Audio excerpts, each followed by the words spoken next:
Good morning बच्चों। हम पढ़ेंगे कक्षा 8वीं सामाजिक विज्ञान पाठ 17 राष्ट्रीय आंदोलन 1885 से 1918 तक के आंदोलन। भारतीय राष्ट्रीय कांग्रेस की स्थापना भारत के इतिहास की महत्वपूर्ण घटना है। कांग्रेस की स्थापना महत्वपूर्ण घटना है इतिहास की, लेकिन इसकी स्थापना एक अथवा दो या एक वर्ष या नहीं तो वरन की गई है।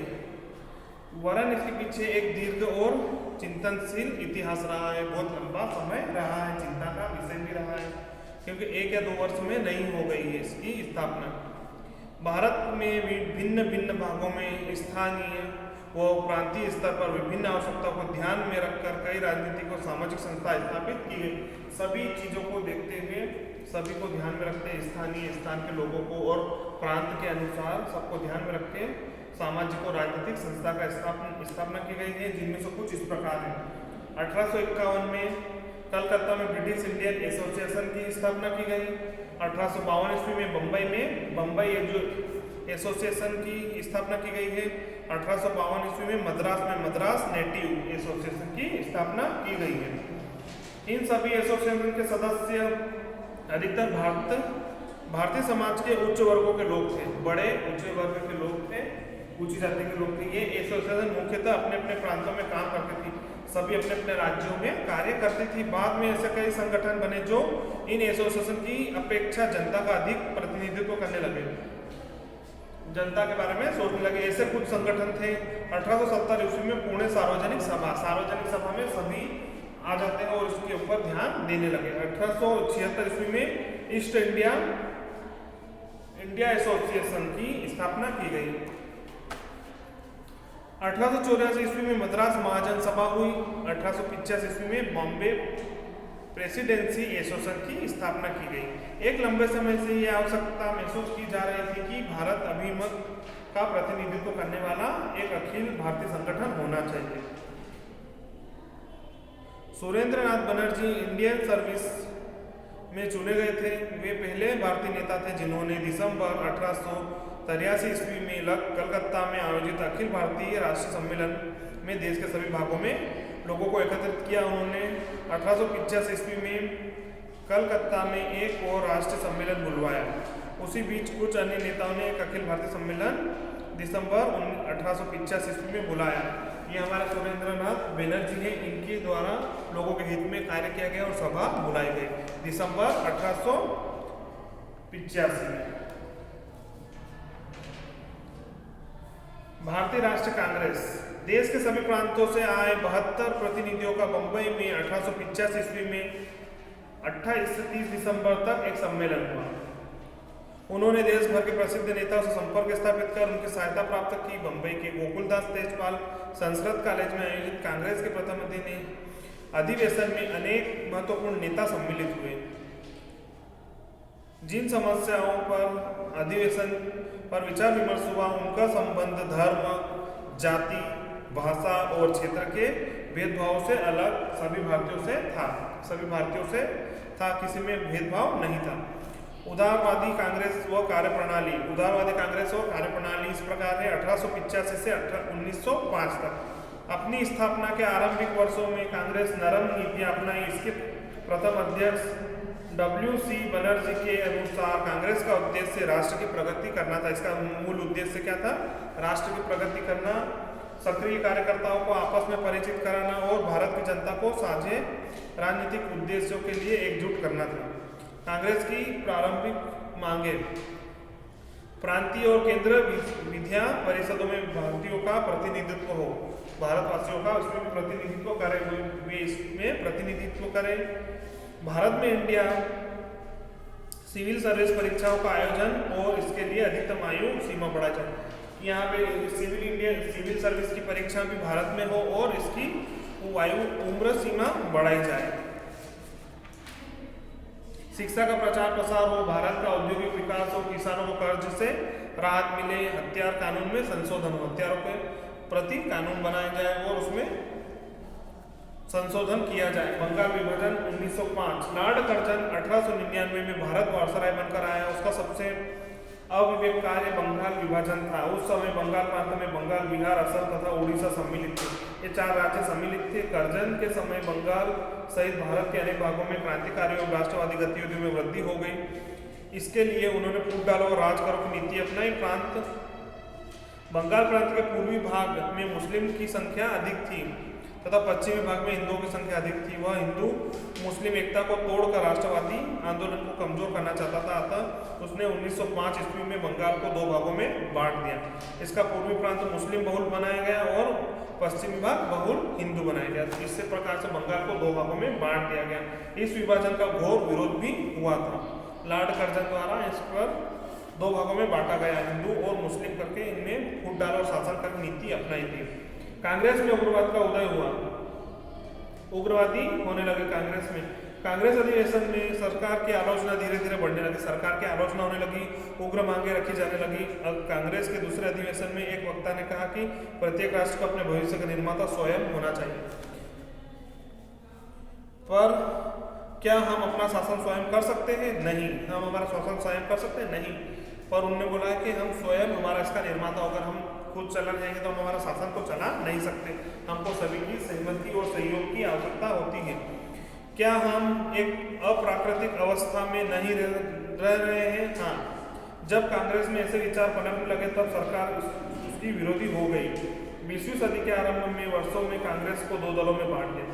इनमें विचार पनपने लगे और विरोध होने लगा और कांग्रेस को 2 दलों में विभक्त कर दिया गया, गरम दल एवं नरम दल।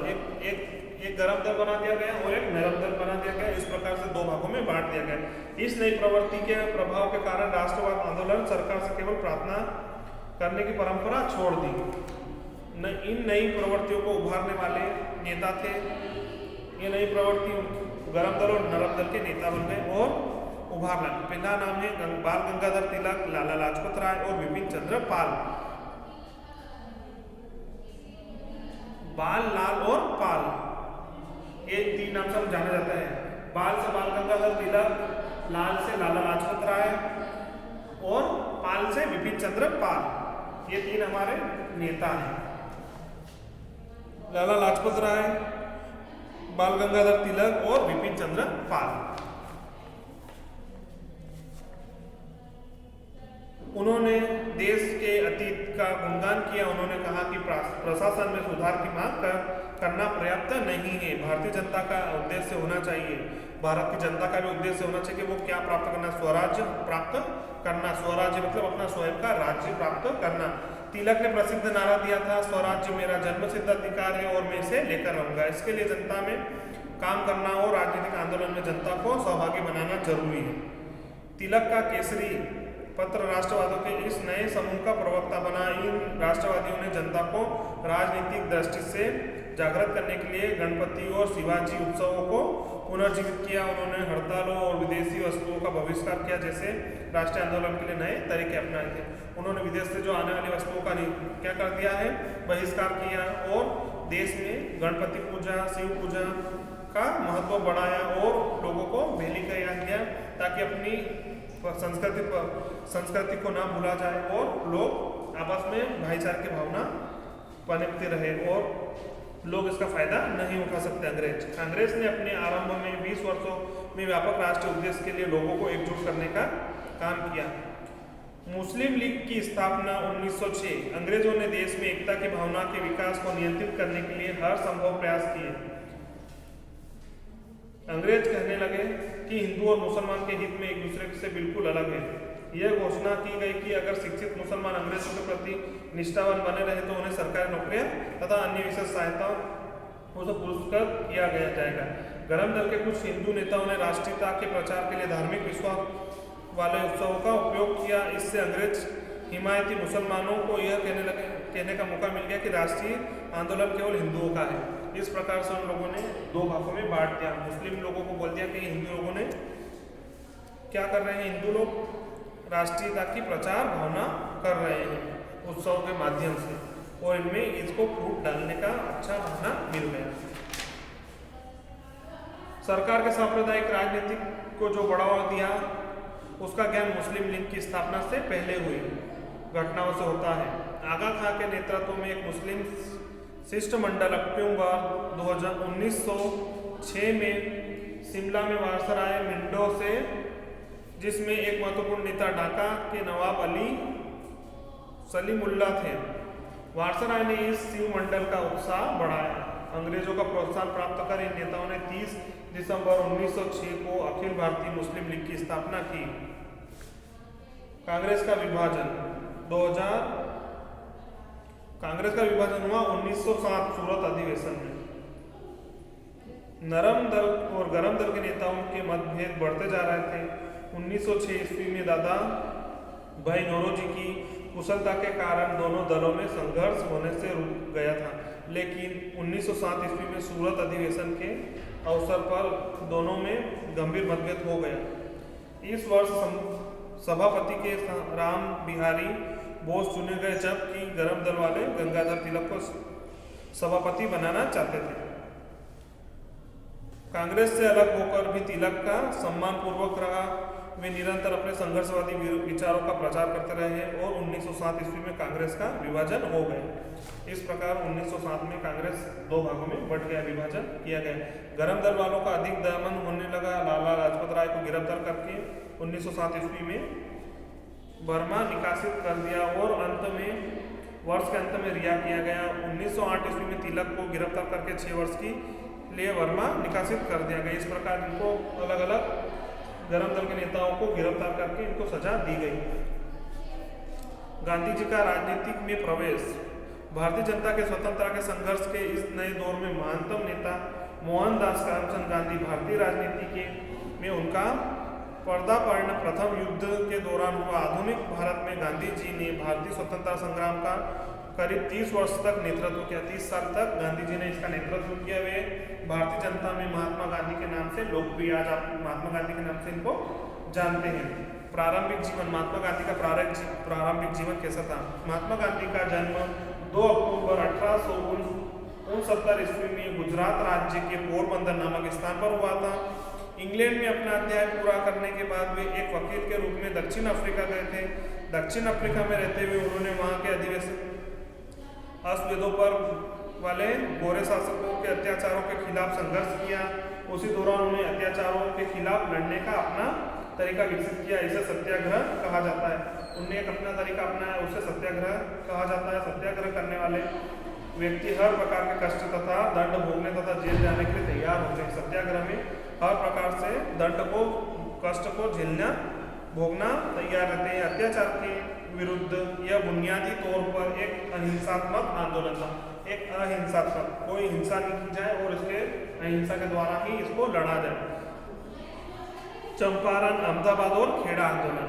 1917 ईस्वी में 1918 ईस्वी के आरंभ में गांधी जी ने 3 संघर्ष, चंपारण आंदोलन बिहार, अहमदाबाद और खेड़ा आंदोलन गुजरात का नेतृत्व किया। ये संघर्ष स्थानीय आर्थिक मांगों से जोड़कर लड़े। अहमदाबाद के मिल मजदूरों में वेतन वृद्धि की मांग कर रहे थे। खेड़ा के किसान फसल बरामद हो जाने के कारण राजस्व वसूल रोक देने की मांग कर रहे थे। चंपारण बिहार, अहमदाबाद और खेड़ा गुजरात आंदोलन के संघर्ष गांधी जी गांधीवादी तरीकों से अपना आज आजमाने और गांधी जी के देश की जनता के नजदीक आने का अवसर था। ये जो आंदोलन हुए थे इससे गांधी जी और जनता के नजदीक आ गए। समाज सुधार। सामाजिक सुधार को गांधी जी ने राष्ट्रवादी आंदोलन का एक विभिन्न अंग बनाया था। समाज सुधार के क्षेत्र में उनका बड़ा योगदान है। छुआछूत की उस अमानवीय प्रथा को विरोध किया था। गांधी जी ने उस समय चलने आ रहे छुआछूत की प्रथा को अमानवीय किया था, जिससे लाखों भारतीयों को अत्यंत निम्न स्थिति में पहुंचा दिया, जिससे कि हर वर्ग को निम्न स्थिति में ला दिया। और उनका दूसरा योगदान कुटीर उद्योग के क्षेत्र में हुआ। कुटीर उद्योग मतलब अपने छोटे स्तर पर कुटीर उद्योग से कर सकते थे अपनी आजीविका का चरण को उन्होंने ग्रामीण जनता की मुक्ति का साधन बनाया। चरखे को उन्होंने ग्रामीण जनता से मुक्ति का साधन बनाया। लोगों में राष्ट्रवाद की भावना को बढ़ावा दिया गया। भरने के अलावा चरखे लाखों लोगों को रोजगार उपलब्ध कराता था। गांधी जी ने हिंदू मुस्लिम एकता के लिए अपना पूरा जीवन समर्पित कर दिया। वे सांप्रदायिक को राष्ट्र विरोधी और अमानवीय समझते थे। महात्मा गांधी सत्य और अहिंसा के मार्ग पर चलते थे। महात्मा गांधी ने सत्य और अहिंसा के मार्ग पर चल के कार्य किया था और वे अपने स्वतंत्रता संग्राम के लिए माने जाते हैं। आज में आप उनको महात्मा गांधी के नाम से जानते हैं। होम रूल आंदोलन एनी बेसेंट 1893 ईस्वी में भारत आई और थियोसॉफिकल सोसाइटी से संबंध रही। तिलक 1914 ईस्वी में बर्मा के निर्वासित जीवन से मुक्त हुए और पुनः कांग्रेस में शामिल हो गए।